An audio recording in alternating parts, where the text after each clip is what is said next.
again, mga minamahala. Tayo po nagpakanyaya na makinig sa banal na salita kay Brother Lauro Paduso ng walang bawas, walang dagdaga, walang pagkapilipit at walang sariling pagpapaliwanaga. Sa araw na ito, ating pong pag-usapan patungkol sa baboy, no? Kung ito ba pwede talaga kainin o hindi, no? Ating pong alamin at ating pong pag-usapan kasi, no, pauna na po natin sabihin na hindi po tayo naninira rito o naniling lang o wala po tayong layunin na manakit ng damdamin, kundi upang ating alamin ang mga katotohanan na galing po sa Panginoon. Alam ko na matagal na panahon na itong pinag-uusapan at pabalik-balik na pinag-uusapan hanggang sa ngayon. No? Sana dalangin ko na pagkatapos nating marinig ang mga aral patungkol dito, ay sana maunawaan na natin ito, no? At kung ano ba talaga, pwede ba talaga kainin o hindi natin pwedeng kainin ito, no? Sana maging open-minded tayo, no? At huwag tayong magalit at huwag tayong magsabay magsalita at magmaliksiyo tayong makikinig, no? Sa ating pag-aaral na ito, no? Mabasa natin yan sa Santiago 1:19, no? Basahin muna natin, no? Santiago 1:19. Nalalaman ninyo ito, minamahal kong mga kapatid, ngunit magmaliksi ang bawat tao sa pakikinig, magmakupad sa pananalita, magmakupad sa pagkagalit. Yan, no? Sana magmaliksiyo tayo sa pakikinig at huwag ho tayong magalit, no? Para ating maintindihan, no? Maging open-minded ho tayo, no? Kasi yun ang sabi rito sa Santiago 1:19 na magmaliksi ang bawat tao sa pakikinig, no? Panahon ng pakikinig, no? Sa Ecclesiastes chapter 3, no? Yan ang mga panahon, no? Panahon sa pakikinig. Kaya makinig ho tayo, no? At upang ating malaman, no? Kaya at huwag tayo na magpadala sa mga pambubula ng bawat isa sa atin, no? Ganon din sa akin, no? Kaya dapat maging alert kita, no? Sa lahat ng ating mapakinggan. Upang huwag tayong madaya, no? Inuulit ko na hindi tayo naninira at nandadaya rito. Ano ho? Ganon din ho na huwag din tayong magparatangan, no? Bawat isa sa atin. Mag-aralan po tayo at ating pong alamin ito, no? Kaya tayo po'y magpasalamat, no? Kung ano ba talaga, kung pwede ba talaga kainin o hindi, no? Itong baboy na ito. Matagal na itong, kasi mula pa pagkabata no? Nagdi-debate sila, no? Debate dito, debate doon, no? Kaya hindi mo talaga malaman kung ano ba talaga, no? Kaya ating pag-aralan natin, no? Mula Old Testament, nasusulat, yan, hanggang sa New Testament. Kung ano ba talaga, ano ba talaga ang ating maalaman patungkol dito, no? Bago yan, magbasa rin tayo muna, no, sa 2 Corinthians. Ayan, no, medyo kasi pinahiram ng anak ko yung yung Biblia ko rito, kaya medyo sa 2 Corinthians chapter 3 verse 6, 7, 14, and 15, no? Sa 6, umpisahan ko sa 6. Nasa amin naman ay nagpaging sapat na mga ministro ng bagong tipan, hindi ng titik, kundi ng spirito. Sapagkat ang titik ay pumapatay, datapwat ang spirito ay nagbibigay ng buhay. Yan, sabi dito, na sa amin naman ay nagpaging sapat na mga ministro ng bagong tipan. Hindi ng titik, hindi ng Old Testament, no? Kundi ng spirito, sapagkat ang titik ay pumapatay, datapwat ang spirito ay nagbibigay ng buhay. 7. Ngunit kung ang pangangasiwa ng kamatayan na nasusulat at nauukit sa mga bato ay nangyaring may kaluwalhatian, anupat ang mga anak ng Israel ay hindi makatitig sa mukha ni Moises. Dahil sa kaluwalhatian ng kanyang mukha, na ang kaluwalhatiang ito'y lumilipas. Yan, lumilipas, no? Sa 14. Datapwat, ang kanilang mga pag-iisip ay nagsitigas, sapagkat hanggang sa araw na ito, pagka binabasa ang matandang tipan, ang talokbong ding iyon ay nanatili na hindi itinaas, na ito'y naalis sa pamagitan ni Kristo. Yan. No, naalis.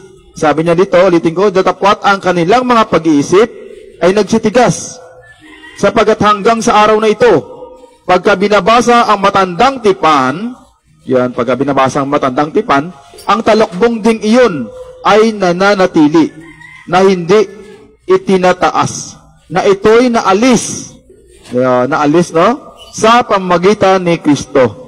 Datapwat, hanggang sa araw na ito, kailanmat, binabasa ang mga aklat ni Moises, ay may isang talokbong na nakatakip sa kanilang puso. Yon. Kaya, sa New Testament na talaga, no? Kaya nga, naging ministro ng bagong tipan, hindi ng titik. Yan. Kaya ang importante talaga ang New Testament, no? Sa New Testament. Mabasa din tayo sa Hebreo chapter 8.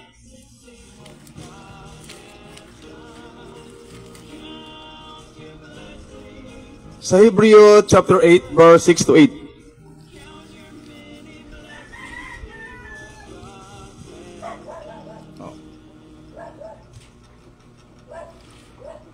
Datapwat ngayoy, kinamtan niya ang ministeryong lalong marangal. Palibasa siya na may tagapamagitan sa isang tipang lalong magaling na inilagda sa lalong mabubuting pangako. Yon. Ay ulitin ko. Datapwat ngayoy, kinamtan niya ang ministeryong lalong marangal. Yon, lalong marangal ang ministeryong kanyang kinamtan. Palibasay, siya na may tagapamagitan sa isang tipang lalong magaling. Yan. Na inilagda sa lalong mabubuting pangako. Yan. Puro lang lalong, no? Lalong, ministeryong lalong marangal, isang tipang lalong magaling, na inilagda sa lalong mabubuting pangako. Sapagkat kung ang unang tipang yaon ay naging walang kakulangan, ay hindi na sana inihanap ng pangangailangan ang ikalawa. Yan. Ulitin ko. Sapagkat kung ang unang tipan, ang Old Testament, no? Sapagkat kung ang unang tipang yaon ay naging walang kakulangan, ay hindi na sana inahanap ng pangangailangan ang ikalawa. Yan ang New Testament. Sapagkat sa pagkakita ng kakulangan sa kanila, ay sinabi niya, narito, dumarating ang mga araw na sinasabi ng Panginoon, na ako'y gagawa ng isang bagong pakikipagtipan sa sangbayan ni Israel at sa sangbayan ni Juda. Ayun. Kaya nga gumawa pa ng bagong tipan. Ayun, ha? Kaya sa 13, doon sa sinasabi niya, isang bagong tipan, ay niluma niya ang una. Yon. No? Ang New Testament, niluma niya ang Old Testament. Doon sa sinasabi niya, ulitin ko, doon sa sinasabi niya, isang bagong tipan ay niluma niya ang una. Datapwat, nagiging luma at tumatanda ay malapit ng lumipas. Yan. Kaya ganun ka-importante ang bagong tipan. Na? Kaya, ganun ka-importante ang bagong tipan, no? Hindi naman natin na binasa natin nung nakaraan, hindi naman natin yan walang halaga ang Old Testament, no? Pinagtibay pa nga. Yun ang sabi na doon sa ibang kasulatan, no? Kaya mabasa din tayo sa Hebreo chapter 1, kasi ang Old Testament, no? Dati yun. No? At basahin natin.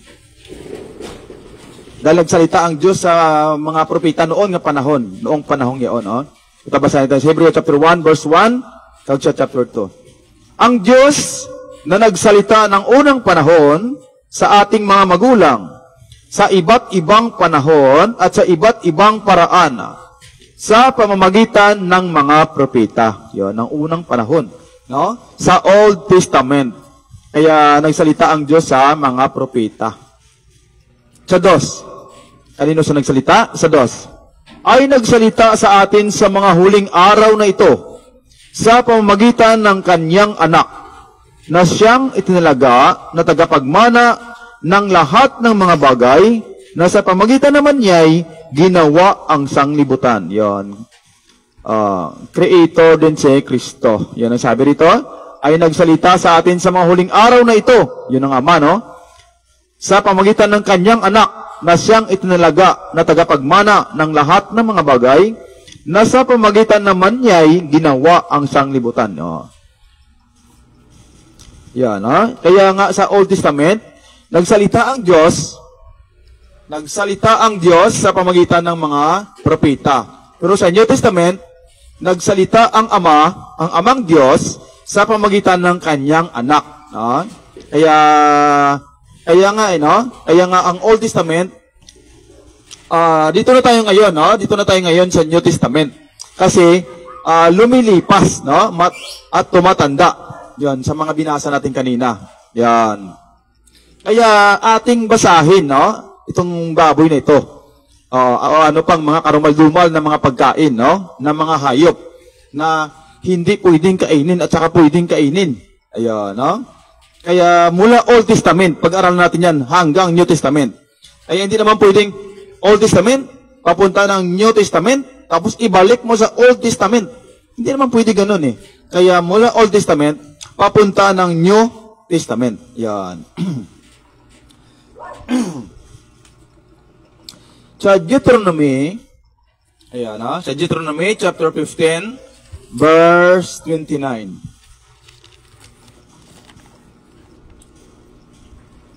Fifteen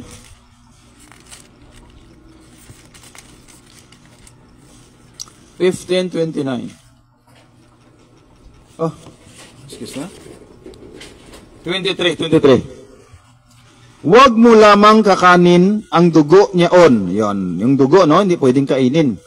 No, iyong ibubuhos sa ibabaw ng lupa na parang tubig. Yan, patungkol ito sa dugo. Yung tanong ko sa iyo, sino ba yung kumakain ng dugo? Yan, no? Pero kung sinasabi mong dinuguan, luto na yun at saka tinitinda yun sa palengke. Kaya mamaya ng konti, yung sabi rito, huwag mo lamang kakanin ang dugo niyaon. Yan. Iyong ibubuhos niyo pag ikaw ang mag-ihaw ng hayop, no? Kaya ibuhos mo yun. Huwag mong kainin, no? Tsaka kanibalism ang kumakain nun, no? Hindi ka naman kanibal, sino ba ang kumakain ng dugo? Ayan. Ano pa? Sa Gawa 15. Ayan. Patungkol to sa binigti eh. Sa Gawa 15, verse 20. Lundag sa 29. Sa 20. Kundi sumulat tayo sa kanila na sila'y magsalayo sa mga ikahahawa sa Diyos-Diyosan at sa pakikiapid at sa binigti at sa dugo. Yan, no? Kaya huwag kang kumain pag binigti, no? Katulad sa mga kambing, no? Pag iniyaw yan, kadalasan binibigti yan. Kaya pinaiwasan sa atin ng Panginoon yun, no? Kaya sabi dito, kundi sumulat tayo sa kanila na sila'y magsilayo sa mga ikahahawa sa Diyos-Diyusan at sa pakikiapid at sa binigti at sa dugo. Yan, no? Huwag hindi daw pwede kainin yung mga binigti, no? Sa 29. Na kayo'y magsiilag sa mga bagay na inihain sa mga Diyos-Diyusan at sa dugo at sa mga binigti at sa pakikiapid. Kung kayo'y mangilag sa mga bagay na ito, ay ikabubuti ninyo, paalam na sa inyo. Yan, sa mga Diyos-Diyusan, sa dugo at sa binigti at sa pakikiapid. Kung kayo'y mangilag sa mga bagay na ito, ay ikabubuti ninyo. Yan, kaya nga pinabawal yun ang bigti, dugo at pakikiapid, no? At sa mga sa Diyos-Diyusan, no? At saka sa mga ribulto, no? Nga inihain dyan. No? Mamaya, no? Ito. Ayan. Ibuhos na parang tubig, no? Ang dugo. Ulitin ko, no? At saka sa binigti at sa dugo, no? Ito naman ang mga pagkain, no? Na marumi. Ayan. Mga pinagbabawal. No? Basahin natin lahat yan. Pag-aralan natin lahat yan, no? Wala naman tayo tinatago rito, no? No? Ito. Kung ano man ang binasa ko patungkol sa Old Testament, no? Kahit ano pang, kung dagdagan mo pa ito, o ito na. Ganun pa rin yun eh. No? Patungkol pa rin yan sa baboy, sa mga hayop na marumi. Kaya kung may ibabasa ka pa dyan, okay, wala namang problema yan eh. Pero ito, okay na rin ito na mga example na babasahin ko, no? Kahit na hindi ko na dadagdagan pa. O dadagdagan nyo na lang dyan, no? Kasi ganun pa rin yun. Marumi pa rin yun yung usapan dyan na marumi at malinis. Yun pa rin ang topic ko eh. No? Kaya ito yung mga pagkain na mga marumi na mabasa natin. No? Sa Leviticus chapter 11. Sa Leviticus chapter 11. Chapter 11 verse 18. No? 1 to 8. 1 to 8 pala. Leviticus 11, 1 to 8. At sinalita ng Panginoon kay Moises at kay Aaron na sa kanila'y sinasabi, inyong salitain sa mga anak ni Israel na inyong sabihin, ito ang mga bagay na may buhay na inyong makakain sa lahat ng mga hayop na nasa lupa. Alin may hati ang paa na baak at ngumunguya sa mga hayop ay inyong makakain. Ayan. Kung halimbawa, baak ang paa, no, may hati, na ngumunguya. Ayan. Kung sa mga baka, kalabaw, ayan, ngumunguya yan eh. Ay inyong makakain. Gayon may huwag ninyong kakanin ang mga ito sa mga ngumunguya o doon sa mga may hati ang paa. Ang kamilyo, sapagkat ngumunguya, ngunit walang hati ang paa. Karumal-dumal nga sa inyo. Yan, karumal-dumal yung kamilyo. At ang kuneyo, sapagkat ngumunguya, datapwat, walang hati ang paa. Karumal-dumal nga sa inyo. Yan, no? Kamilyo, kuneho, yan, mga karumal-dumal. At ang libre, sapagkat ngunit ngumunguya, datapwat, walang hati ang paa, karumal-dumal nga sa inyo. Ano bang libre, no? Ayan. Ayan. Sige lang, ha? Libre. Walang hati ang paa, karumal-dumal nga sa inyo. At ang baboy. Yan. At ang baboy, sapagkat may hati ang paa at baak, datapwat hindi ngumunguya. Karumal-dumal nga sa inyo. Yan. Karumal-dumal yung baboy. Yan. Mabasa natin yan, word for word. Huwag kayong kakain ng laman ng mga iyan. At ang bangkay ng mga iyan ay huwag ninyong hihipuin. Mga karumal-dumal nga sa inyo. Yan. O, dati pa tong mga sabi na huwag mahipo. Kung mahipo mo, ilang araw ka pa na marumi. Pero ngayon hindi na yan, no? Kasi may mga sunrox na kasi, no? May mga antibac na. No? May mga antiseptic. May mga soap. No? Antiseptic soap. Kaya marami na. Kaya hindi na ito, no? Matagal na ito. Sabi niya, huwag kayong kakain ng laman ng mga iyan at ang bangkay ng mga iyaon ay huwag ninyong hihipuin, mga karumal-dumal nga sa inyo. Ang mga ito ay inyong makakain sa mga nasa tubig. Yan, nasa tubig na naman. Alinmang may mga palikpik at mga kaliskis sa tubig, sa mga dagat at sa mga ilog, ay makakain ninyo. Yan, pwedeng kainin nyo, no? May mga kaliskis.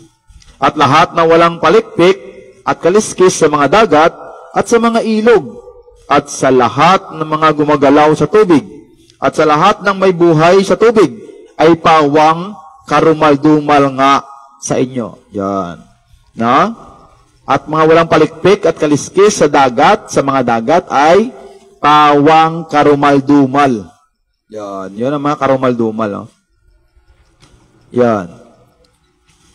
Sandali na. Sandali.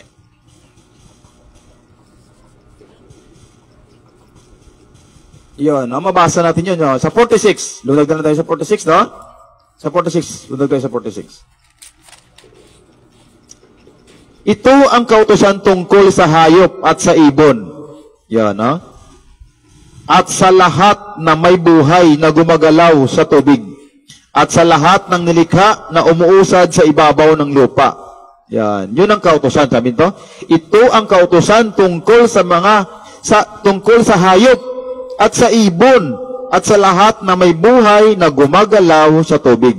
At sa lahat ng nilikha na umuusad sa ibabaw ng lupa. Yan. Ito ang kautusan, no? Ito, marami ito. Yan. Ito, pwedeng kainin to. Yan, dagat naman. Ito naman ang pwedeng kainin. Ito naman ang hindi pwedeng kainin. 47. Upang lagyan ninyo ng pagkakaiba. Upang lagyan, yun palang layunin, no? Upang lagyan ninyo ng pagkakaiba. Ang ano? Ang karumaldumal at ang malinis. Yan. Ito mga karumaldumal ito. Ito mga malinis ito. Yan. At ang may buhay na makakain. At ang may buhay na hindi makakain. Yan. Binigyan ng batas, no? Ito pwede kainin, ito hindi pwede kainin. Ang mga kamelyo, koneo, baboy, no? Mga isdang walang kaliskis, mga agila, buitre, lawin, vulture, daga, bayawak, uwak, tortoise, bat, pelikan, swan. Yan. Mga ganun ba? Hindi pwedeng kainin. Ayon sa ating binasa. Sa Leviticus chapter 11 verse 1 to 8. Doon tayo sa 46, 47. Yan. Kasi sa 46, 47, ito ang kautusan tungkol sa hayop at sa ibon at sa lahat na may buhay. Yan. Ito ang kautusan na ano? At sa lahat na may buhay na gumagalaw sa tubig at sa lahat ng nilikha na umuusad sa ibabaw ng lupa. Yan. Yun ang mga kautusan patungkol sa mga hayop, no? Sa ibon at sa lahat ng may buhay na gumagalaw sa tubig. Yung mga isda. Ano pa? At sa mga umuusad sa ibabaw ng lupa. Yan. Yun ang ano ba? Bakit? Kasi ang layunin, upang lagyan ninyo ng pagkakaiba ang karumaldumal at ang malinis. At ang may buhay na makakain at ang may buhay na hindi makakain. Yan. Yan pala ang tinitignan, no? Kinaklasify kung ito pwedeng kainin, ito hindi. Ito karumaldumal, ito malinis. Yan. Yun ang layunin. Yan, ha? Ayan. Ano pa? Yan. Pero mabasa din naman natin, no? At saka, ito din isa sa mga dahilan din, no? Sa Mark chapter 5, verse 13. Yan. Yung baboy na inalihan ng demonyo. Yan. Yan, no? Sinasabi rin yan, eh. Yan kasi pinasukan ng demonyo yan. Kaya hindi pwedeng kainin yung baboy na yan. Yan. Patingnan natin. Sa Mark chapter 5, verse 13. Tingnan natin kung inalihan ng masamang espiritu, no? Yung patungkol dun sa mga baboy na pinasukan ng masamang espiritu. Sa Mark chapter 5, verse 7 to 13. At nagsisigaw ng malakas na tinig na kanyang sinabi, anong pakialam ko sa iyo, Jesus, ikaw na anak ng Diyos na katastaasan? Yan, kahit pala si Satanas, kahit siya ang ama ng kasinungalingan, ay totoo yung sinabi niya. May katotohanan din pala sa kanya. Yan, tingnan mo yan. Ano ba yung katotohanan sa kanya? Ito ang sinabi. At nagsisigaw ng malakas na tinig na kanyang sinabi. Yan, ano sinabi ni Satanas? Ano ang pakialam ko sa iyo? Jesus, ikaw na anak ng Diyos na katastaasan? Yan. Ita'y ipinamamanhik alang-alang sa Diyos na huwag mo akong pahirapan. Yan, nakikiusap siya. Bakit? Sapagkat sinabi niya sa kanya, lumabas ka sa taong ito, ikaw na karumaldumal na espiritu. Yan kasi nasa loob siya ng tao, no? Pinapalabas ni Jesus. Sabi ni Jesus, sapagkat sinasabi niya sa kanya, lumabas ka sa taong ito, ikaw na karumaldumal na espiritu. At tinanong niya siya, ano ang pangalan mo? At sinabi niya sa kanya, Pulutong ang pangalan ko. Yun ang pangalan ng masamang espiritu, Pulutong. No? Ang pangalan ko, sapagkat marami kami. Yan, isang pulutong kung sa Sa militar pa, siguro mga 2,000 dyan, no? 2,000 na tao, no? Kaya pangalan niya, Pulutong ang pangalan ko, sapagkat marami kami. At ipinamanhik na mainam sa kanya na huwag silang palayasin sa lupaing yaon. At sa libis ng bundok na iyon, ay may isang malaking kawan ng mga baboy na nagsipanginain. Yan, may baboy roon, no, na isang kawan, no? Marami.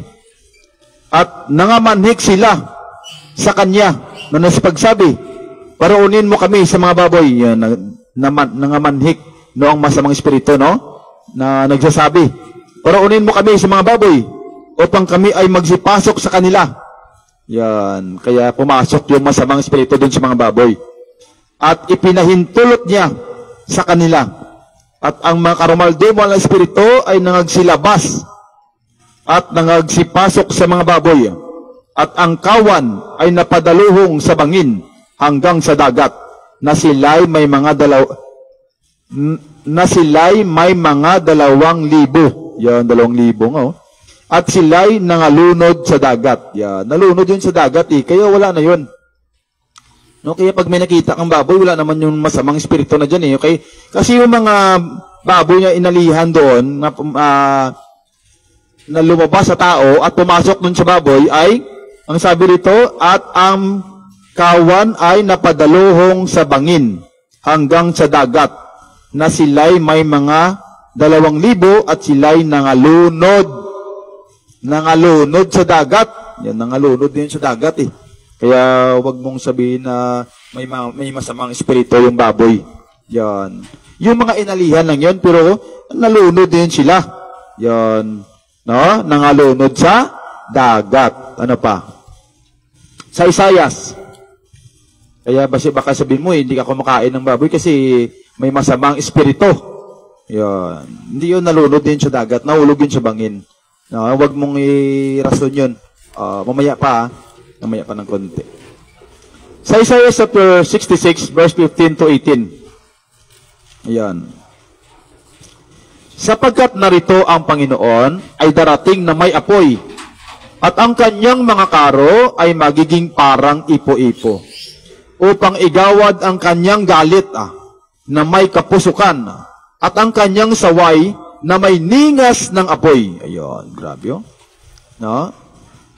Bakit? Sapagkat sa pamagitan ng apoy, makikipagpunyagi ang Panginoon, at sa pamagitan ng kanyang tabak sa lahat ng mga tao.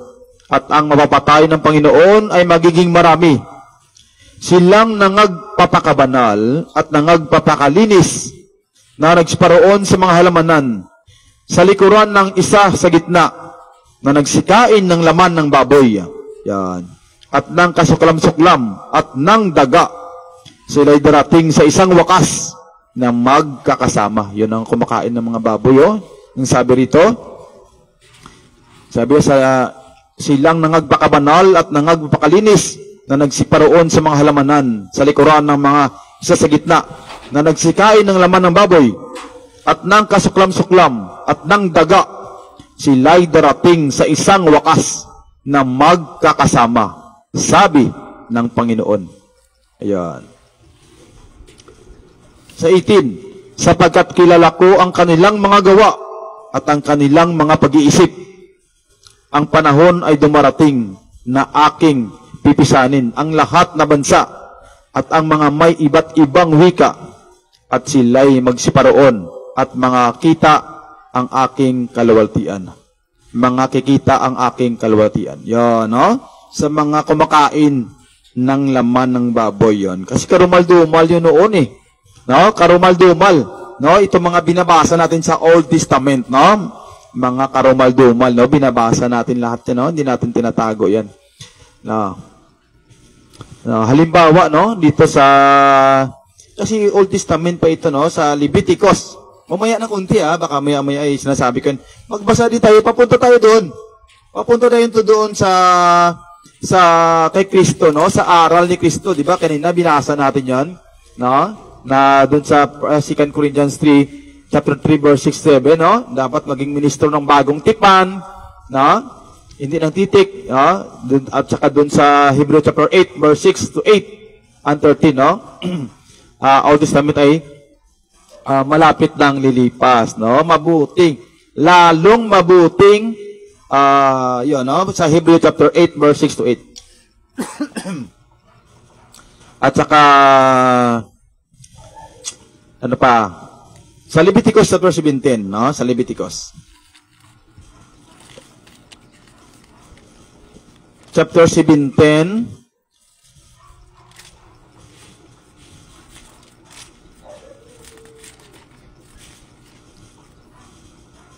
13 to 16. Katulad dito. At sinumang tao sa mga anak ng Israel o sa mga ibang bayan na nakikipamayan sa kanila na manghuli ng hayop o ng ibon na makakain, ay ibubuhos niya ang dugo niyaon at tatabunan ng lupa. Sa patungkol sa buhay ng lahat ng laman, ang dugo nga niyan ay gaya rin ng buhay niyan. Yan. Kaya't, sinabi ko sa mga anak ng Israel, huwag kayong kakain ng dugo ng anumang laman, sapagkat ang buhay ng buong laman ay ang kanyang dugo. Sino mang kumain niyan ay ihihiwalay. Yan. At siyaong lahat ng kumain ng namamatay sa sarili o nilapa ng mga ganid, maging sa mga tubo sa lupain o mga taga-ibang bayan, ay maglaba ng kanyang mga damit at maliligo sa tubig at magiging karumaldumal hanggang sa hapon. Kung magagayon, ay magiging malinis hanggang sa hapon pa, no? Datapat kung di niya labhan ni paliguan ang kanyang laman, ay tataglayin nga niya ang kanyang kasamaan. Kaso nga, no, marami na ngayon mga antibac, no? Mga antiseptic soap. Kaya hindi na ito, no? Hindi na ito applicable pa sa atin, no? Makahipo ka niyan, no? Yan. Kaya may mga alcohol na. Yan. Dito pa sa Deuteronomy 32, no? Bakit, no? Sa Deuteronomy. Old Testament muna mabasahin natin, no? Old Testament muna ito lahat. Halos, no? Kaya yung iba kasi nasulat yan sa New Testament, eh. Kaya doon natin binasa. Pero patungkol yan sa Old Testament halos, no? Sa Deuteronomy. Deuteronomy 32, verse 16, 17. Siya'y kinilos niya sa paninibugho sa ibang mga Diyos sa pamagitan ng mga karumaldumal. Minungkay nila siya sa kagalitan. Kanilang inihain sa mga demonyo na hindi Diyos, sa mga Diyos na hindi nila nakikilala, sa mga bagong Diyos na kalilitaw pa lamang, na hindi kinatatakutan ng inyong mga magulang. Yan, ha? Kaya sinasabi rito, na ang sabi rito, siya'y kinilos niya sa paninibugho sa ibang mga Diyos. Yan, ibang mga Diyos, no? Hindi naman mga Diyos. Sa pamagitan ng mga karumaldumal, minungkay niya siya sa kagalitan. Sabi niya, siya'y kinilos nila sa paninibugho sa ibang mga Diyos, no? Kaya may ibang mga Diyos, si Buddha, si Allah, no? Kaya pag titignan mo dyan sa history, no? Sabi niya, kanilang inihain sa mga demonyo na hindi Diyos, sa mga Diyos na hindi nila nakikilala, sa mga bagong Diyos na kalilitaw pa lamang, na hindi kinakatakutan ng inyong mga magulang. Yon, mga kalilitaw pa lang 'to, eh. Kasi kahit titignan mo yung yung history, no? Pag titignan mo yung mga history kung kailan lang yun lumabas, eh.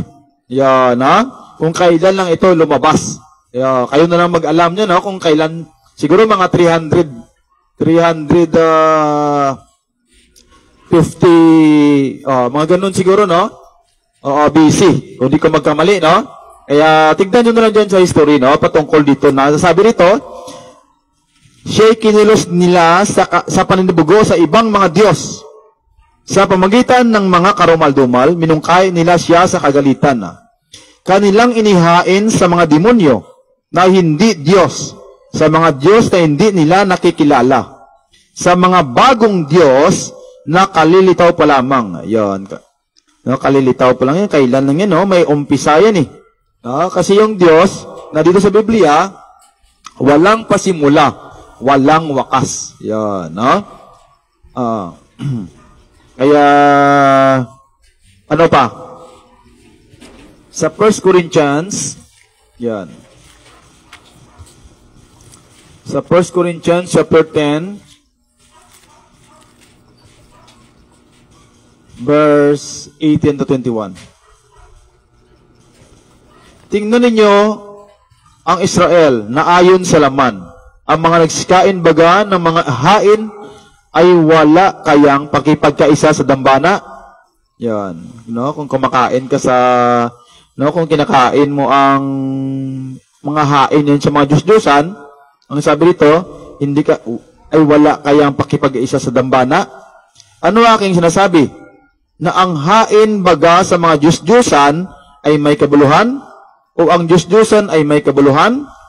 Subalit sinasabi ko na ang mga bagay na inihahain ng mga hintel ay kanilang inihahain sa mga demonyo at hindi sa Diyos.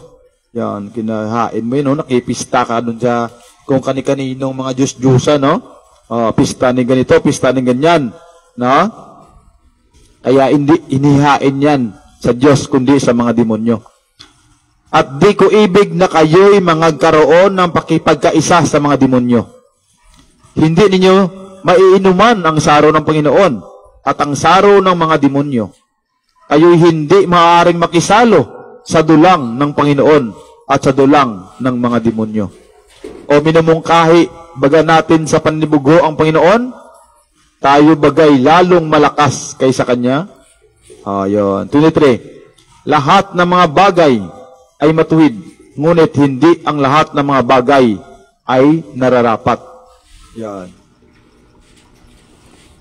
Sabi rito, ayun, no? Kaya ang mga bagay na yan, no? Ang sabi rito, tingnan ninyo ang Israel na ayon sa laman, ang mga nagsikain baga sa mga hain ay wala kayang pakipag-isa sa dambana. Kaya kung inihain nun sa mga ribulto o sa mga Diyos-Diyusan, na kaya wag kang kumain yaon. Yan. Bakit? Bakit ba wag kang kumain dyan, no? Kasi ang sabi dito, hindi ninyo mainuman ang saro ng Panginoon at ang saro ng mga demonyo. Kayo hindi maaaring makisalo sa dulang ng Panginoon at sa dulang ng mga demonyo. Yan. Ano pa? Sa 1 Corinthians chapter 3 verse 16, 17. Hindi baga ninyo nalalaman na kayo'y templo ng Diyos at ang Espiritu ng Diyos ay nananahan sa inyo? Kung gibain ng sinuman ang templo ng Diyos, siya ay igigiba ng Diyos. Sapagkat ang templo ng Diyos ay banal, na ang templong ito ay kayo. Yan. Kaya nga dapat di tayo kumain nun, no? Kung wag kang punta ng mga pistahan. Inihain yan sa mga Diyos-Diyosan. Kaya wag kang kumain yaon. No? Bakit? Kasi tayo'y templo ng Diyos. No? Hindi tayo pwede makiisa doon sa kanila. At ang Espiritu ng Diyos ay nananahan sa inyo. Kung gibain ng sinuman ang templo ng Diyos, siya'y igigiba ng Diyos. Yan. Sapagkat ang templo ng Diyos ay banal, na ang templong ito ay kayo. Yan. Kaya huwag tayong kumain doon sa mga inihain sa mga Diyos-Diyosan. No? Binasa natin, no? Ulitin ko pa konti. No? Kaya dapat maging ministro tayo ng bagong tipan, no? Hindi ng titik. Kasi malapit ng papanaw, no? Ang Old Testament. Yan, no? Kasi may kakulangan yun eh. No? May kakulangan yun. Ang Old Testament. At ang Diyos ay nagsalita ng unang panahon doon sa mga propeta ng unang Old Testament. Yan, ha? Kaya ngayon, nagsalita na siya kay Kristo. Kaya dito sa New Testament. Yan. Kaya, kung ano man ang mga pagbabago, no? Dito sa New Testament, kaya atin yung alamin, no? Lalo na patungkol ito sa baboy, kung ano ba talaga. Yan. Kaya binasa natin yung mga karumal-dumal na mga hayop, no? Ang malinis at hindi malinis, ang marumi at malinis, ang karumal-dumal, no? At ang mabuti, ang pwedeng kainin. Yan. Ito pa. Kasi ito ang mga bagay na ito, no? Ito binasa natin doon sa Old Testament na mga bawal kainin. Kaso ngayon ng panahon ng ito, no? May may farm na, no? Cultured na, lalo na yung baboy, no? Cultured na 'yan.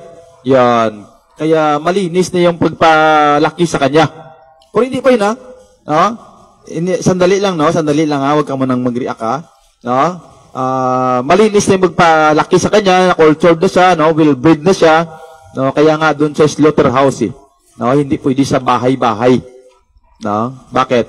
Kasi baka may sakit yan. No? Bigasin, hindi mo alam. No? Kakainin mo pa yung bigas-bigas sa katawan niya, no? Lilipat doon sa iyo. At doon yun manirahan yung mga bitok, ano bang tawag doon, no?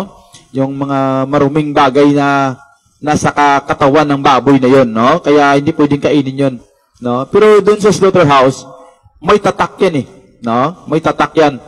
Kaya sabi nga ng isa, no, kaibigan ko na kung high blood ka, no? Doktor ang magsabi sa iyo na huwag kang kumain ng baboy. Ayun, no?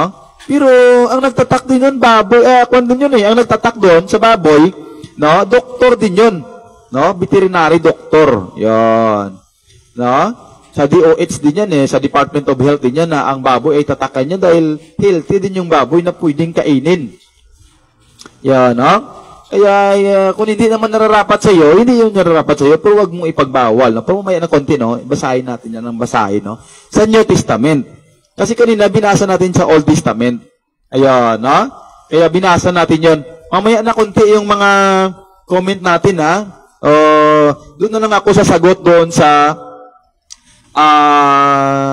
comment section na lang, pagkatapos na lang nito, no? Kasi ako lang mag-isa, no? Hindi ko lahat yan. No, tapusin ko muna para mas lalo nating maintindihan ito. Ayun, no? Salamat, no? Sa pag-intindi sa akin, no? Sandali lang, no? Mabasa tayo sa Mateo. Tapusin muna natin lahat, ha? Para lalo natin maintindihan. Kasi kung iputol-putulin natin ito, no? Putulin natin, hindi natin malalo maintindihan ito, no? Kaya pakiusap ko, sandali lang, no? Makupad sa magmaliksi sa pakikinig. No? Makupad sa pananalita at makupad sa pagkagalit, no? Sandali lang, no? Wala tayong ngayon nito na manira, no? Manakit ng damdamin. No? Pero sandali lang. Sa Matthew chapter 15, verse 17 and 18. Kasi nabasa naman natin kanina, no? Na ang mga baboy na ito, ang mga bagay na mga hayop na mga marumi, no? Binasa natin yan, hindi naman natin tinago yan, no? Kaso lang nandito na tayo sa New Testament, no? Magbasa na rin tayo sa New Testament. Pero kung may dagdag ka pa diyan, no, ng mga marumi, no, sa Old Testament, sige, okay rin 'yun. Pero dito na tayo sa New Testament. Basta binasa na natin ang lahat ng mga marumi na 'yon, no? Oo. Sa 15, 17, no? 15, 17 and 18. Hindi pa ba ninyo nalalaman na ang anumang pumapasok sa bibig ay tumutuloy sa tiyan at inilalabas sa daanan ng dumi. Yan. Datapwat, ang mga bagay na lumalabas sa bibig, yan, lumalabas, ay sa puso ng gagaling at siyang nangakakahawa sa tao. Yan. Yan, no? Ulitin ko, hindi pa ba ninyo nalalaman ng anumang pumapasok sa bibig ay tumutuloy sa tiyan at inilalabas sa daanan ng dumi. Yan, no? Kaya pinupopo mo lang na lang yun, no? Kaya, ang sabi dito, datapat ang mga bagay na lumalabas sa bibig ay sa puso ng gagaling at siyang nangakakahawa sa tao. Yan. Na? Sa Mark chapter 7, kaya ang mga masamang panalita, no? Yan, mga pagmumura na yan, no?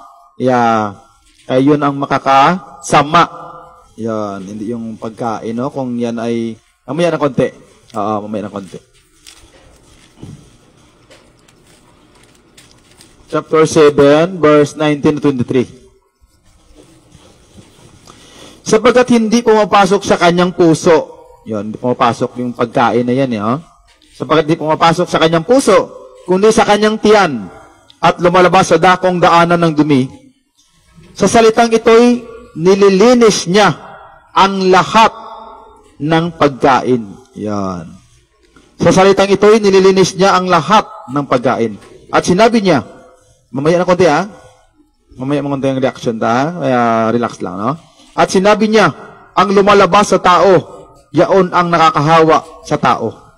Sapagat mula sa loob, mula sa puso ng mga tao, lumalabas ang masasamang pag-iisip, ang mga pakikiapid, ang mga pagnanakaw, ang mga pagpatay sa kapwa-tao, ang mga pangangalunya, ang mga kasakiman, ang mga kasamaan, ang pagdaraya, ang kalibugan, ang matang masama, ang kapusungan, ang kapalaluan, ang kamangmangan.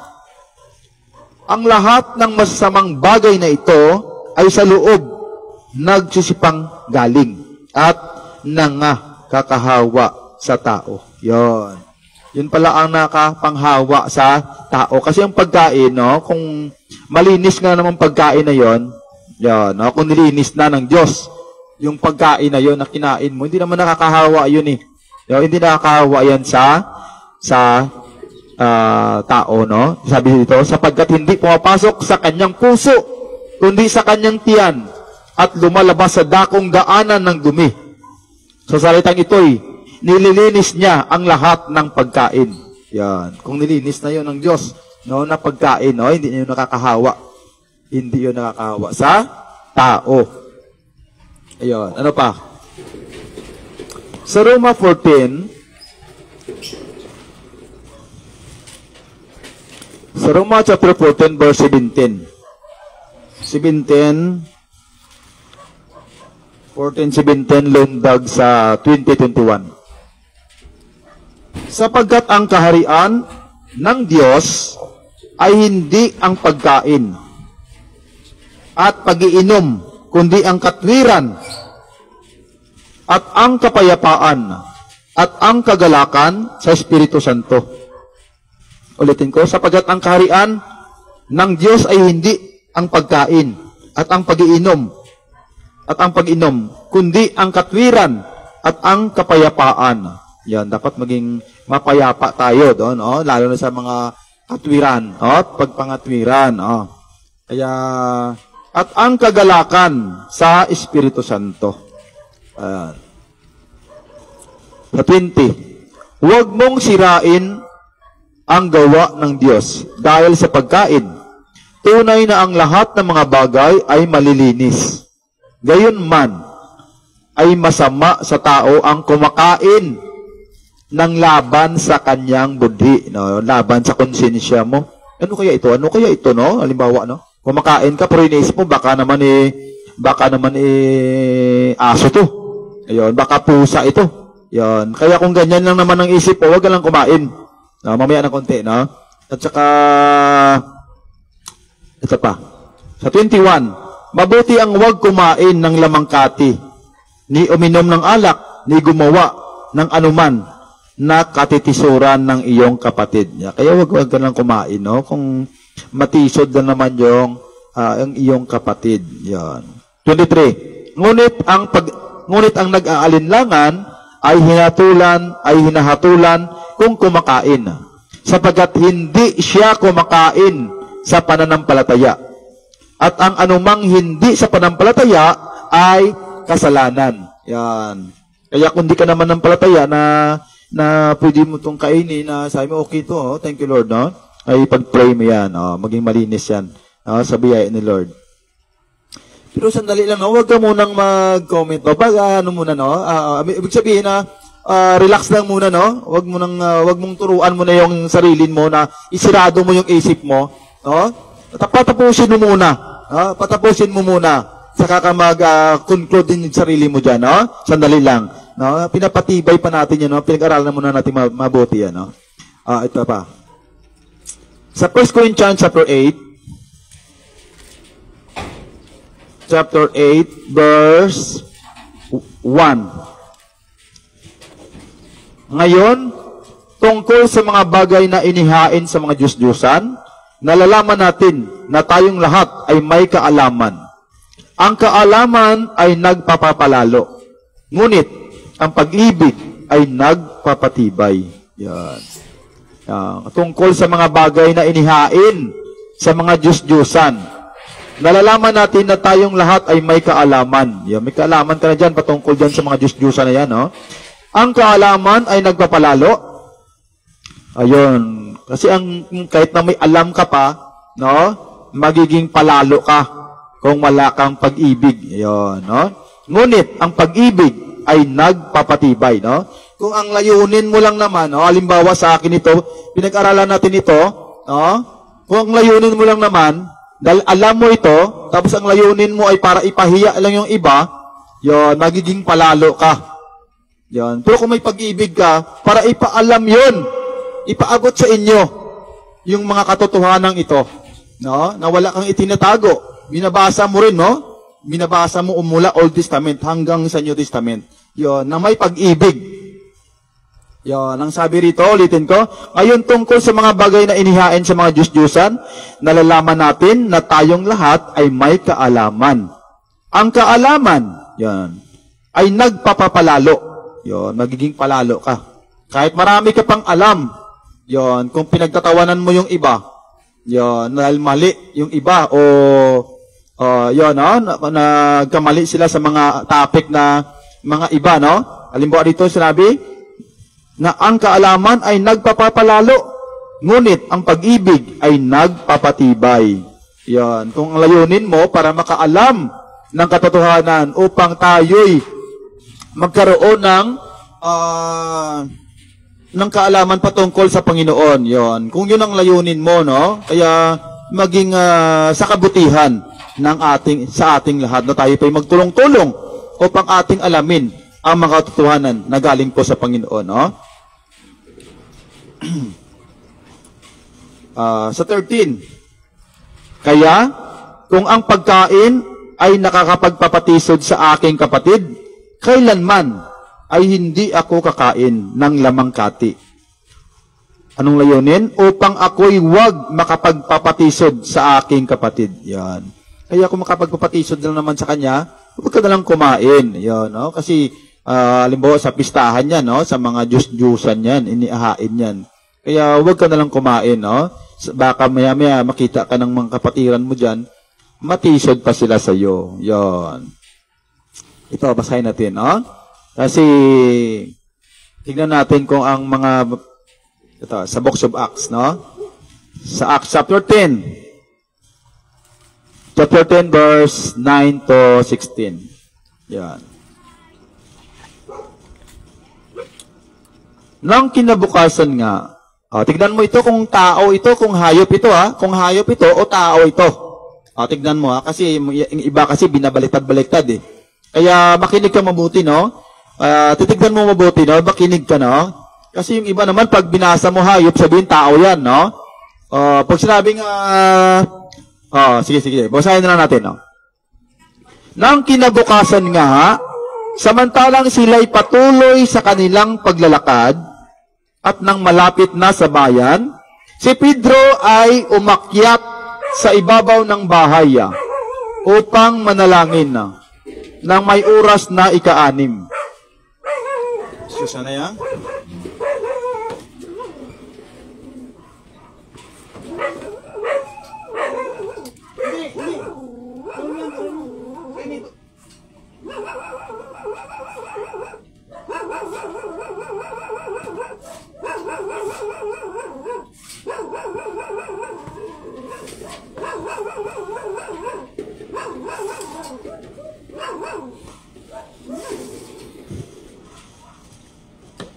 Okay.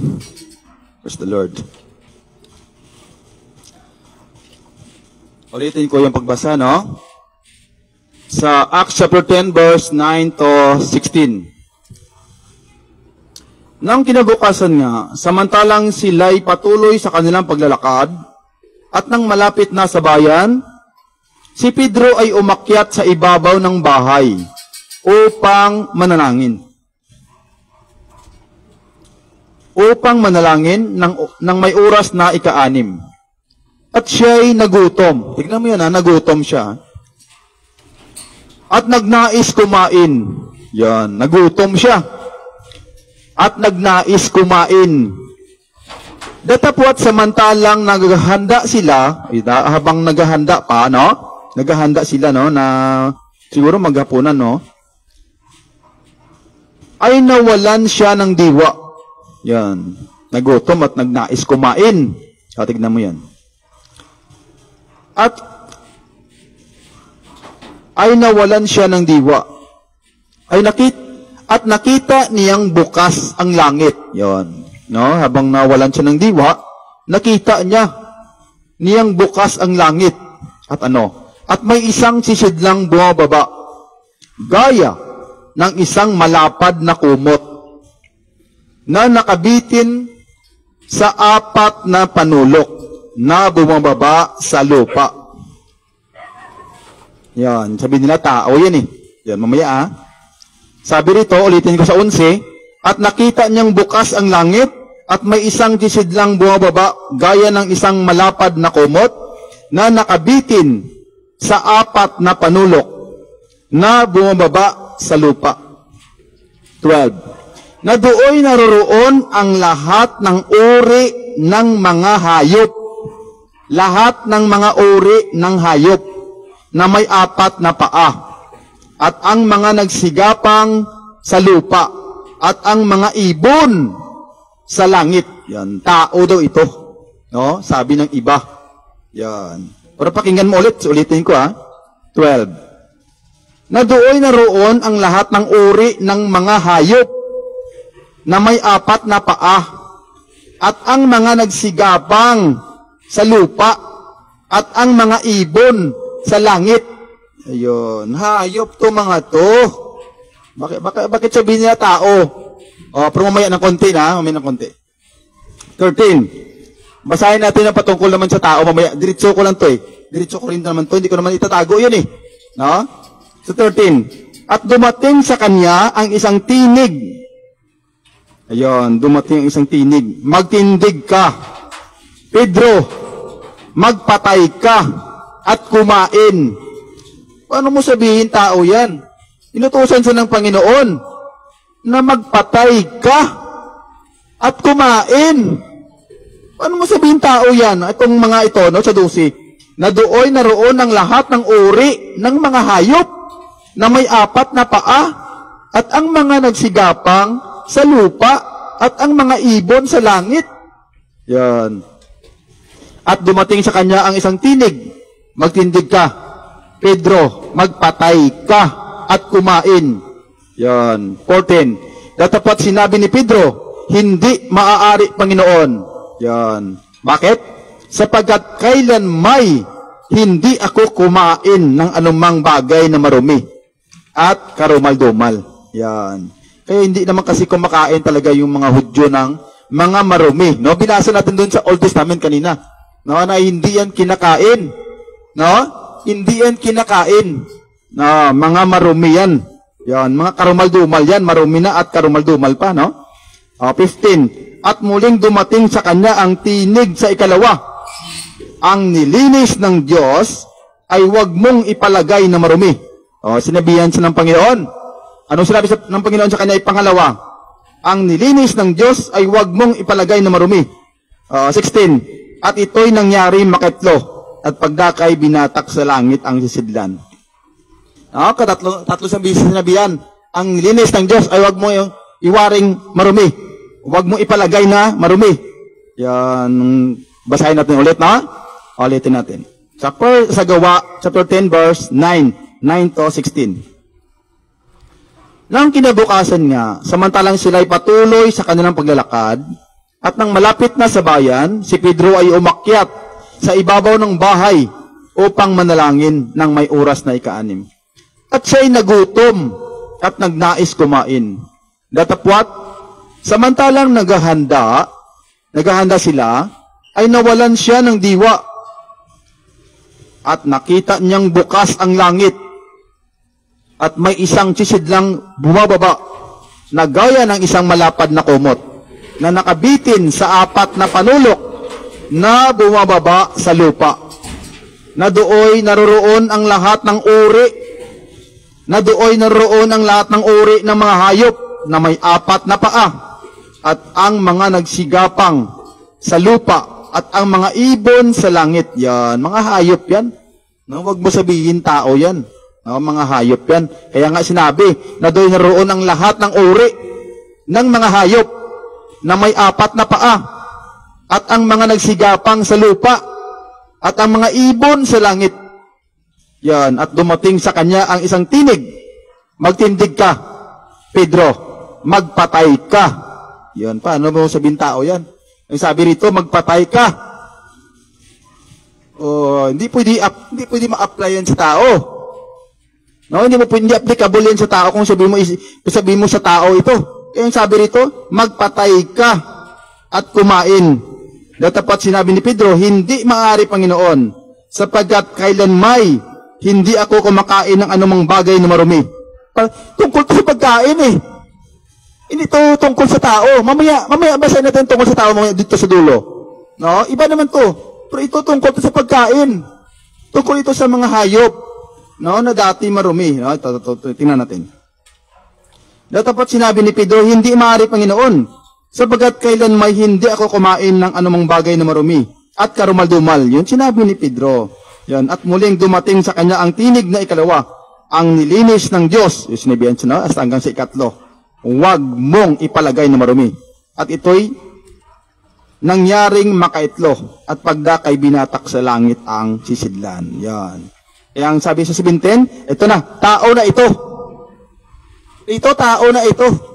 Kanina, hayop yun na mga marumi, no? Hindi kinakain ni Pedro.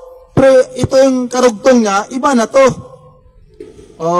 Yung mga hayop yun. Pero ito ngayon, sa mga tao na ito. Kaya wag mong haluin. Na wag mo ihalo yung ang hayop at saka yung tao. Yung pagkain at yung tao. Ito na, patungkol ito sa tao. Ito. Samantalang natitilahang totoo si Pedro sa kanyang sarili kung ano ang kahulugan ng pangitaing kanyang nakita. Narito, ang mga taong sinugo ni Cornelio nang maipagtanong ang bahay ni Simon. Yan, mga tao na naman to. Iba to, wag mong haluin. Wag mo ihalo doon sa pagkain ng tao. Kasi pumatay ka at kumain. No? Ayun yung sinabi sa kanya ng Diyos. At nagsitayo sa harapan ng pintuan. At nangagsitawag at nangagtanong kung si Simon na pinamagatang Pedro ay nanluyan doon. Yan. Ilundag ko na lang sa 19 pa. At samantalang iniisip ni Pedro ang tungkol sa pangitain, ay sinabi sa kanya ng Espiritu, narito, hinahanap ka ng 3 tao. Yon, iba na naman to. Mga tao to. Yon. At 28, ilundag sa 28. 19 to eh. 19 tong, at itong 19. At samantalang iniisip ni Pedro ang tungkol sa pangitain, ay sinabi sa kanya ng Espiritu, narito, hinahanap ka ng 3 tao. Yan, iba naman to, tao to. 28. At sinabi niya sa kanila, nalalaman ninyo na hindi matuwid sa isang taong Hudyo na makisama, lumapit sa isang taga-ibang bansa. At gayon may ipinakilala sa akin ng Diyos na sinumang tao'y huwag kong tawaging marumi o karumal-dumal. Yan. Tao na talaga ito. No, na kung binago na siya ng Panginoon, kung dati siyang marumi at karumal-dumal, wag mo nang isipin na marumi pa siya o karumal-dumal pa siya. Gano'n, no? Na wag mo na siyang isipin, no? Kasi sabi rito, ulitin ko sa 28, at sinabi niya sa kanila, nalalaman ninyo na hindi matuwid sa isang taong Hudyo na makisama, lumapit sa isang taga-ibang bansa. Dati yun, no? Yan, dati yun. At gayon may ipinakilala sa akin ng Diyos na sinumang tao'y, wala exempted kung halimbawa nagbago na siya. At binago na siya ng Panginoon. No? Na sinumang tao'y huwag kong tawaging marumi o karumal-dumal. Yan, tao ito. Pero kanina, tingnan mo basahin din natin ulit nang kinabukasan nga, samantalang sila'y patuloy sa kanilang paglalakad, at nang malapit na sa bayan, si Pedro ay umakyat sa ibabaw ng bahay upang manalangin. Nang may oras na 6, at siya'y nagutom, makita mo, nagutom, at nagnais kumain. Sapagkat datapwat, samantalang naghahanda sila, ay nawalan siya ng diwa. At nakita niyang bukas ang langit. At may isang sisidlang bumababa, na gaya ng isang malapad na kumot, na nakabitin sa 4 na panulok, na bumababa sa lupa. 12. Na dooy naroon ang lahat ng uri ng mga hayop, na may 4 na paa, at ang mga nagsigapang sa lupa, at ang mga ibon sa langit. Yan, mga hayop talaga ito. At dumating sa kanya ang isang tinig, magtindig ka, Pedro. Kasi nagutom siya na, isang kumain eh. Kaya sabi, dumating sa kanya ang isang tinig, magtindig ka, Pedro, magpatay ka. Magpatay ka at kumain. Dapat sinabi ni Pedro, hindi maaari, Panginoon, sapagat kailan may, hindi ako kumain ng anumang bagay na marumi at karumal-dumal. Yan, iba yung sa verse 28, no? Iba yun. Tao talaga yun. Pero ito, patungkol ito sa pagkain. No? Huwag mong haluin. At muling dumating sa kanya ang tinig sa ikalawa. Ang nilinis. Sinabihan siya ng Panginoon, no? Ang nilinis ng Diyos ay huwag mong ipalagay na marumi. At ito'y nangyaring makaitlo. At pagdakay binatak sa langit ang sisidlan. Yan, no? Na ang mga pagkain, no? Ang mga hayop, no? Nandoon. Kaya pinapakain sa kanya ng Panginoon. Pero, nandun pa rin eh. No? Isa pang babasahin. No? Kasi baka mo hindi pa to klaro. Iba sabihin mo, hindi pa yan klaro, hindi naman yan eh. Ito pa, babasahin ko pa. No? May basahin pa ako sa iyo. Pero sabihin ko sa iyo, no? Sinabihan siya ng Panginoon na kumain ka, Pedro. Yan. Kumain ka, mag-ihaw ka. Kasi nagutom siya eh. Nais siyang kumain. Kaya mag-ihaw ka. At pumatay ka at kumain. Ayun. Sabi niya, kailan may, hindi ako kumakain yan. Ayun. Sa 1 Corinthians, ito. Kaya pinagtibay pa rin dito eh, no? Ito, 1 Corinthians chapter 10, verse 23. Lahat ng mga bagay ay matuwid, ngunit hindi ang lahat ng mga bagay ay nararapat. Lahat ng mga bagay ay matuwid, ngunit hindi ang lahat ng mga bagay ay makapagpapatibay.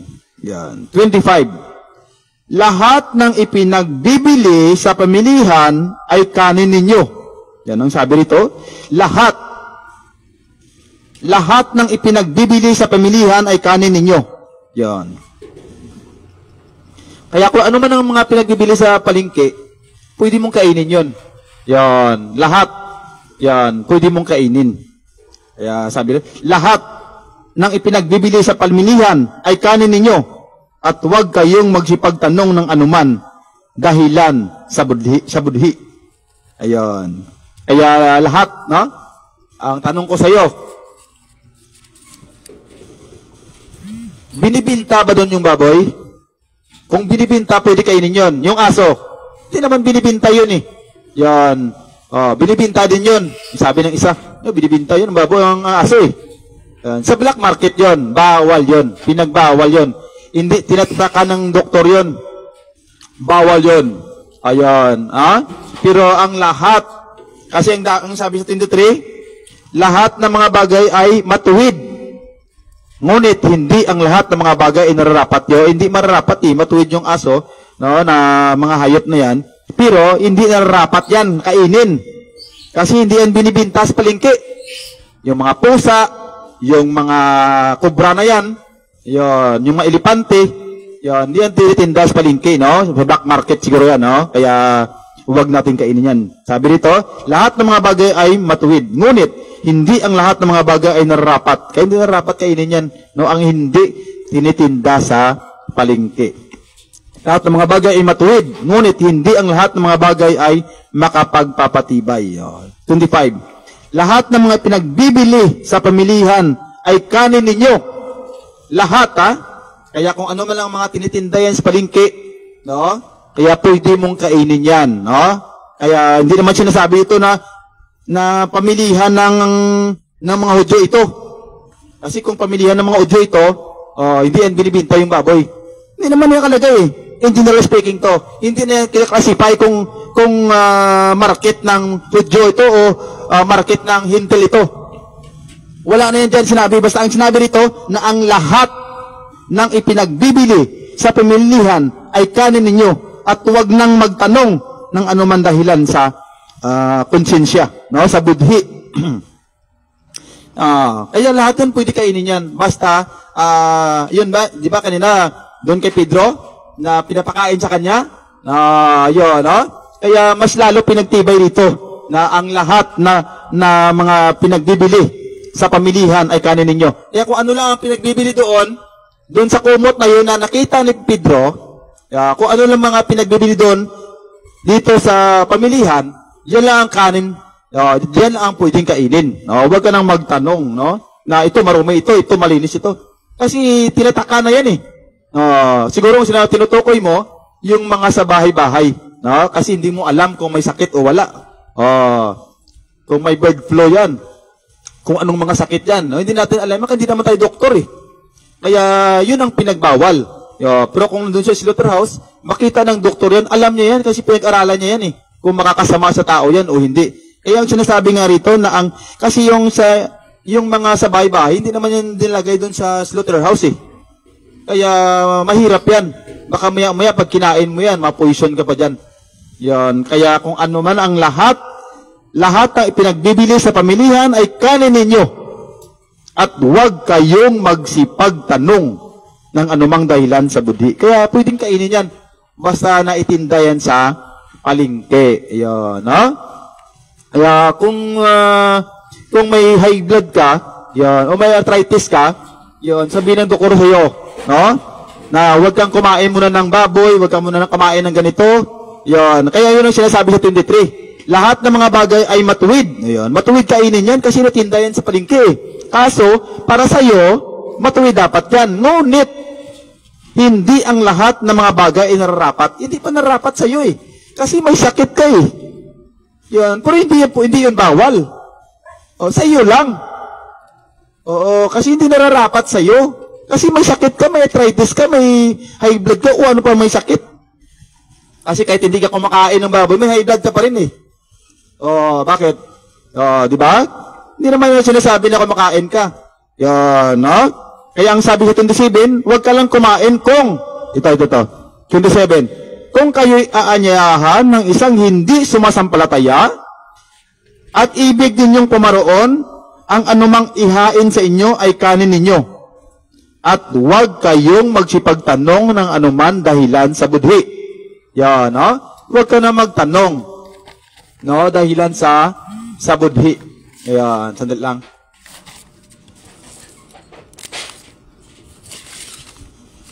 Huwag ka nang magtanong, no, dahilan sa budhi. Ayan, wait, ano yan? Sandali. Ayan.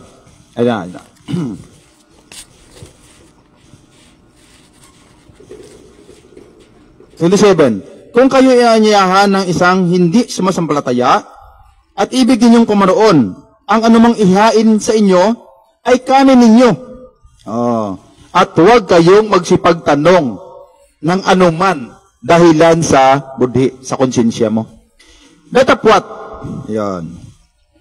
Kung sa inyo may magsabi, ito'y inihandog na hain, ay huwag ninyong kanin.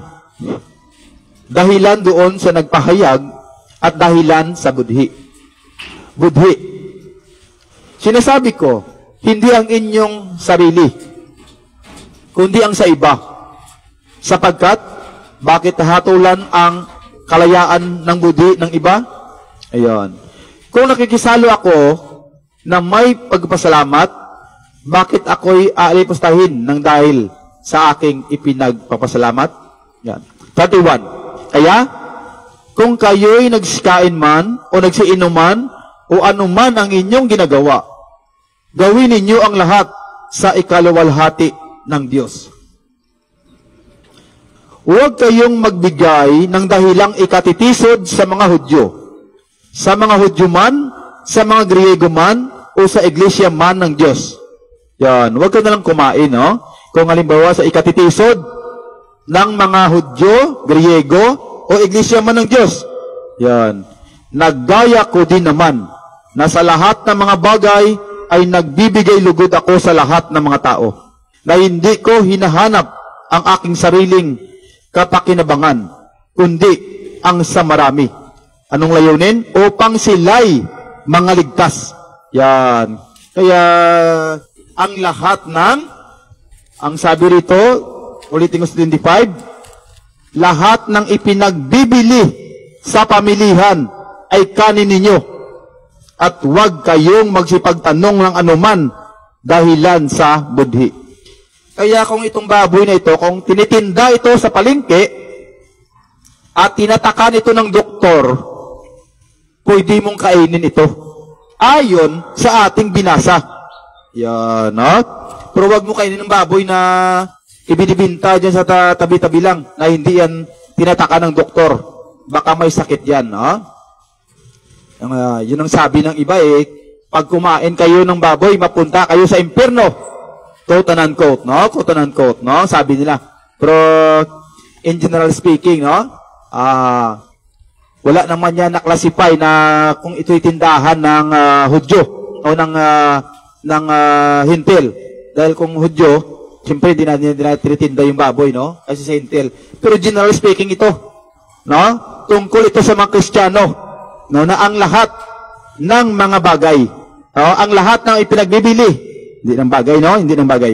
Lahat ng ipinagbibili sa pamilihan ay kanin ninyo, at huwag kayong magsipagtanong ng anuman dahilan sa budhi. Baka may magtanong ka pa, paano yung pako? Hindi naman nararapat dyan, no? Kaya huwag kang magpilosopo dyan ng hindi naman matuwid, no? Hindi nararapat dyan kainin. Ang sabi lang rito na ang lahat ng pinagbibili sa pamilihan, no? Ibig sabihin ng pwede lang kainin. Ay kanin ninyo. Yan. Basta sinasabi, ang lahat ng mga ipinagbibili sa pamilihan, no? Kaya, thank you Lord, no? Ang hindi na naman pwedeng kainin, ulitin natin. Ito. Ang hindi lang pwede kainin, no?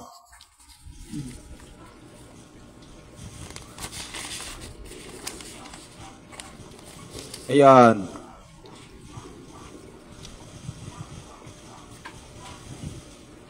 Yan, ito. Kasi ang atin naman pinag-usapan dito, no, ang marumi at ang malinis. Ayan, no? Marumi at malinis na pagkain. Ayan. Kaya, nagbabata yung iba, no? Bakit ka nagbabatay dun sa komentary? No, kasi minsan, mapakinggan mo sa mga komentarista, sa mga scholars, o sa mga history, no, na ganito, no? Hindi naman tayo dapat matuto sa kanila, no? Dapat matuto tayo sa mga apostol. Ayun, inaulit ko, no? Sa mga apostol tayo pinapagaya, no? Sa 1 Corinthians chapter 11 verse 1, no? Kaya basahin natin 'yan. Doon tayo dapat matuto, hindi naman tayo doon dapat matuto sa mga komentarista, no? At sa mga scholars at sa mga sa history. Tungkol ito sa baboy nito kung pwede kainin o hindi. Dapat matuto tayo doon sa mga apostol, no? Sabi rito sa 1 Corinthians 11:1, no? Maging tagatulad kayo sa akin, sabi ni Apostol Pablo. No? Naggaya ko naman kay Kristo. Yan. Kaya dapat doon tayo matuto sa kanya, no? Sa kanila. Ganun din sa 1 Corinthians 4:6, no? Gumawa sila ng halimbawa, no? Ang mga bagay yang ito, mga kapatid, ay inaanyo ko sa halimbawa sa aking sarili at kay Apolos dahil sa inyo, upang sa amin ay mga tuto kayo na huwag magsihigit sa mga bagay na nangasusulat. Upang ang sinuman sa inyo ay huwag magpalalo ang isa laban sa iba. No? Para huwag magkaroon ng kapalaluan. No? Sabi rito, upang, yun ang layunin. Anong layunin? Upang ang sinuman sa inyo ay huwag magpalalo ang isa laban sa iba. Na ang lahat ng mga ito. Ang sabi rito, ulitin ko, no? Sa 25, lahat ng ipinagbibili sa pamilihan ay kanin ninyo, at huwag kayong magsipagtanong ng anuman dahilan sa budhi. Yan. Kaya kung itinitinda yan, pwede kainin yan. Yan, no? Kaya, thank you Lord, no? Ano pa? Ayan. No? Huwag mo lang kainin kung, ayan, Halimbawa, ay sa black market yung mga yan, no? Kaya kung tinitinda mo niya sa palengke, pero black market yan, halimbawa, no? Yan.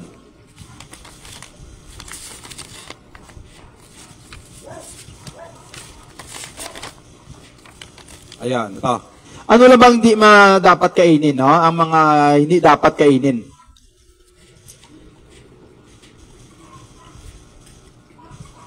Ayan, ang tanong mo ngayon ganito. No? Ang tanong mo ngayon ganito. Pagkatapos nating basahin ito ang 1 Corinthians chapter 10 verse 25, na ang lahat ng mga pagkain,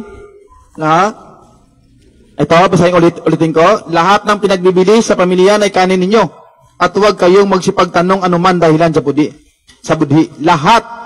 Kaya kung anumang mga bagay, anuman mga hayop, na mga marumi at karumal-dumal na hindi ipinagbibili sa palengke, hindi pwede kainin yun.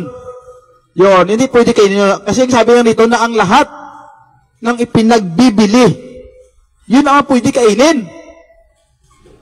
Kaya kung hindi yan pinagbibili sa palengke, sa pamilihan, huwag mo kainin. Baka may masabi mo, baka may babasahin ba ako? Pwede kong basahin yan. Mga marumi pa yan. Marami pa yan. May mga marumi, karumal-dumal pa ng mga hayop na yan. Hindi pwede kainin yan. Hindi ko naman sinabing wala eh. Ang sinabi ko, kung halimbawa na hindi yan pinagbibili sa palengke, no? Yan. Kung hindi yan pinagbibili, huwag mong kainin yan. Pero kung ipinagbibili yan sa pamilihan, ay kanin ninyo. Kasi tinatakan din yun ng doktor eh. At sinabi rin dito sa Biblia.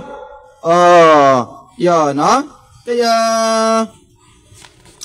huwag ka lang kumain kung, ito, yan, huwag ka na lang kumain kung, ito, ang mga hindi ipinagbibili sa palengke, no? Walang tatak ng doktor yan o veterinary.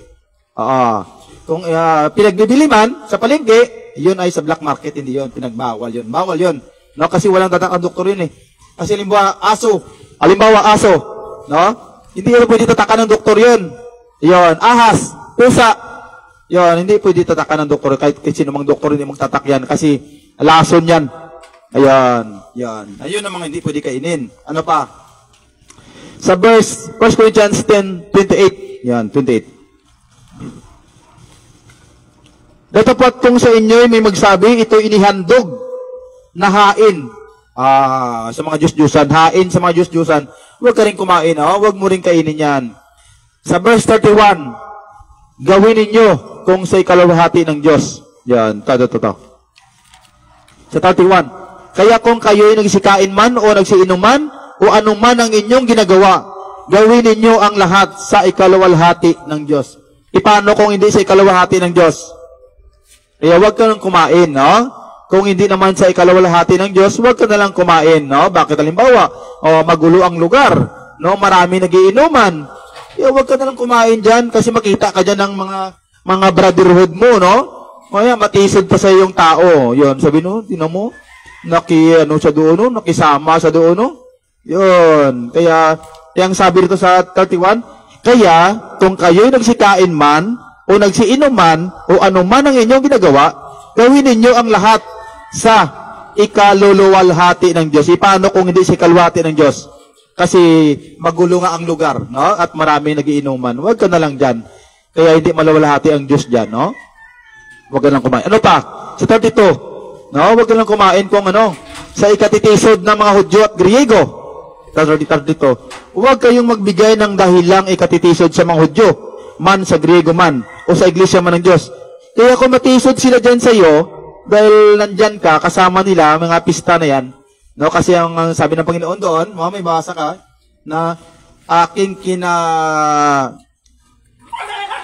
galit ang Diyos sa mga kapistahan. No, yan, no? Yan, para may mabasa ka niyan. Ayan. Kaya, halimbawa, no? Huwag ka na lang kumain, no? Sa ikatitisod ng Hudyo, Griego, iglesia man ng Diyos. Kaya, halimbawa, walang kaayusan. Tapos kumakain yan sila ng mga aso, pusa, etc. Ang mga tao dyan, no? Dahil nagiinuman dyan sila. Kaya matisod pa dyan yung mga Hudyo at Griego man, o sino man, mga kapatid, no? Mga kapatiran. Kaya nga sabi ni Apostol Pablo, no? Sa 1 Corinthians 10 verse 33, Nagaya ko din naman na sa lahat ng mga bagay ay nagbibigay lugod ako sa lahat ng mga tao na hindi ko inihahanap ang aking sariling kapakinabangan. Yan, hindi kain lang ng kain. No? Kahit na magulo yung lugar, nagiinuman, maraming mga adik dyan. Yan, kaya wag ka dyan. Kasi matiisod dyan, no? Sabi dito, ulitin ko, na hindi ko hinahanap ang aking sariling kapakinabangan, kundi ang sa marami. Anong layunin? Upang sila'y mga ligtas, hindi upang sila'y matisod. Kasi matisod dyan, pag nandyan ka. Maraming tao dyan, maraming nagiinom, maraming magulo dyan. Tapos nandyan ka, kain ka ng kain dyan. Yan, kaya huwag ka nalang kumain, no? Kung sa ikatitisod ng iba o ng mga kapatiran. Yan, no? Kaya ang linaw-linaw, no? Na pwedeng kainin yan, no? Na ang mga lahat ng mga ipinagbibili sa pamilihan ay pwedeng kainin yon. At saka yung kay Apostol Pedro, no? Na pinapakain sa kanya na nilinis ng Diyos ay huwag mo nang ariing marumi. Yon. Bakit? Yon. No? Sa 1 Timothy. Sa 1 Timothy, last verse na ito, no? Sa 1 Timothy,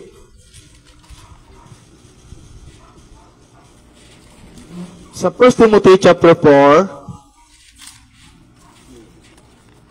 4, verse 1 to 5.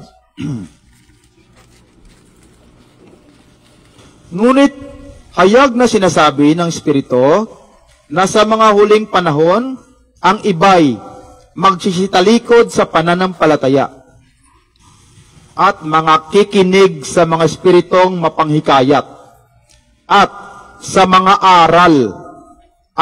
aral ng mga demonyo.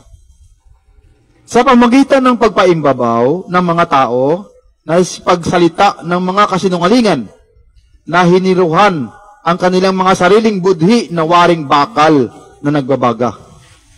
Na ipinagbabawal ang pag-aasawa. Yan, no? Yan. No, may baob silibasi sila, no? Pinagbawal ang pag-asawa. Ano pa? At ipinag-utos na lumayo sa lamangkati. Yan, pinag-utos nila na huwag kumain sa huwag kumain sa Holy Week. Yan, halimbawa, no? Huwag kumain ng yung iba naman huwag kumain ng baboy. Yan. Na lumayo sa mga lamangkati, yung pinag-utos ng iba, no? Na nilalang ng Diyos upang tanggapin na may pagpapasalamat at ng mga nagsasampalataya at nangakakaalam ng katotohanan.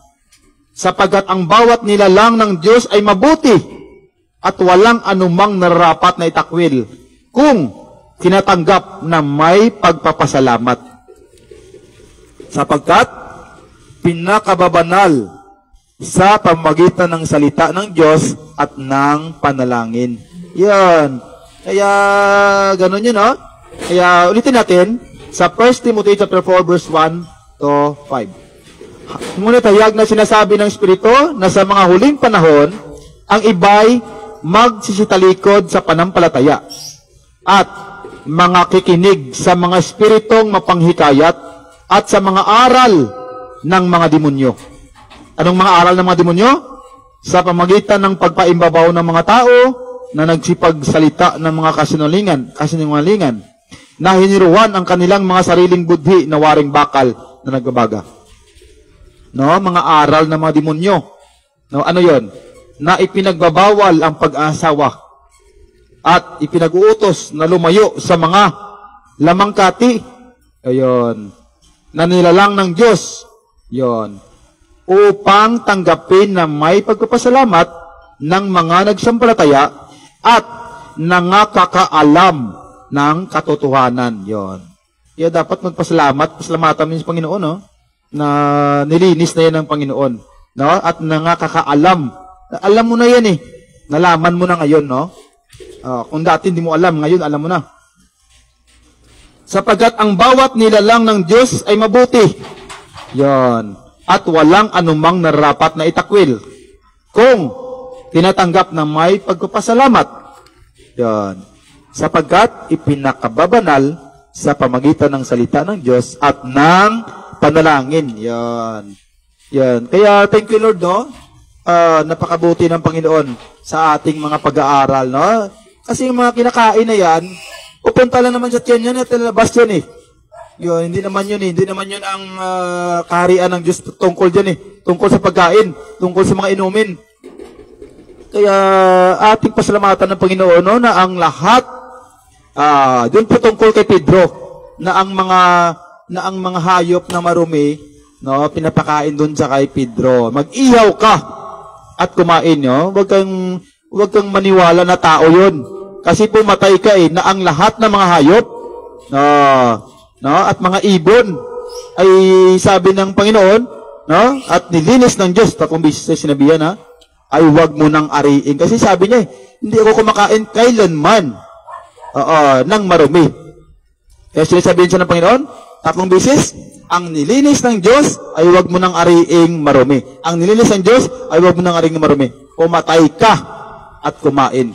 Kaya nga, no, pinagtibay pa doon na ang lahat ng mga pinagbibili sa pamilihan ay kanin ninyo. Yon. Kaya huwag mo nang ipagbawal yun. Bakit?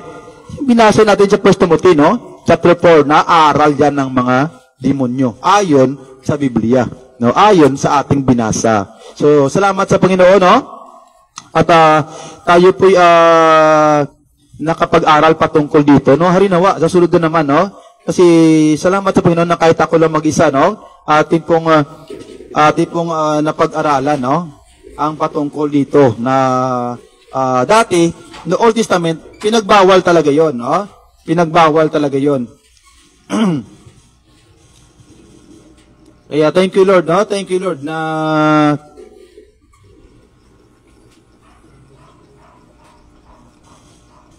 sandali lang. Tingnan mo na ang mga comment, no? Ayun, no? Nag-watching si Alaysa Coaching Nobiro at saka si Princess is watching hindi ko masyado, no? Pero tignan ko na lang, no? Malapit ko. Si Igruig de la Cruz, watching yun. Kaya kung hindi ko man kayo mabasa rito, no? Harinawa, ano nyo, no? Kasi patuloy tayo live dito at saka hindi ko pa malaman kung ano pang schedule na ibigay ko dyan kung tuwing basta Sabado at Linggo mag-live talaga tayo, no? Si Carlos Sulinap, no? Is watching, no? Thank you Lord, no? At saka salamat sa Panginoon na kayo po patuloy sa pakikinig ng mga salita na ito ng Panginoon, no? Kasi wala naman dito, hindi naman ako nagpapagalingan rito na ako ang magaling rito. Ang Panginoon ang magaling, no? Hindi ako naman wala na talaga ako eh. Kaya nga no? Pasalamat sa Panginoon.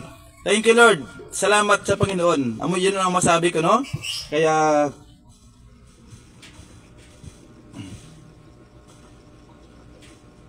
ang aking kasing kasama dito, wala pa, may pasok pa sa school. Kaya thank you Lord. Kung may mga comment ba kayo dyan, ligay nyo lang dyan. At saka sasagutin natin yan dyan sa comment section. At saka huwag kayo magtanong kasi utos din ng Panginoon ang magtanong sa First Peter 3:15, no? Utos din ng Panginoon na sagutin natin yan, no? Sa biyaya, ayon sa kanyang biyaya. Salamat sa Panginoon, no?